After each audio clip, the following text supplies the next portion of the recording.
क्या दोस्तों आपको पता है ये जो भोजपुरी गाने पे ये डांस कर रही हैं इनका नाम सौम्या पोखराल है यार। और ये जो है ये कोई परिचय का मोहताज नहीं है। आज से कुछ दिन पहले पता है आज कोई इंटरव्यूअर ने पूछा था कि भाई पवन सिंह के बारे में आप जानती है, तो पता है क्या बोली थी? तो ये जो वीडियो क्लिप आप सुन लीजिए। पवन जी के साथ भी कभी देखने को मिले? कौन है पवन जी?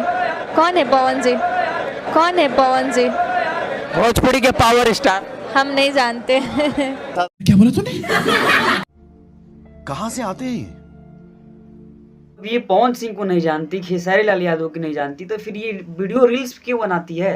हमें ये बताइए दोस्तों कि ये जो रील्स मतलब ये जब ये बोल रही है कि हम पवन सिंह को नहीं जानते हैं, खेसारी लाल यादव को नहीं जानते हैं, तो ये वीडियो पर रील्स क्यों बनाती है? इसको नहीं बनाना चाहिए, है ना? ये हम बताते हैं, फिर हमारे खेसारी भैया बताएंगे कि हाँ कौन है पवन सिंह, कौन है। चलिए खेसारी भैया। से पूरे इंडस्ट्री का बॉस जिसका नाम पवन सिंह और मेरे गार्जियन है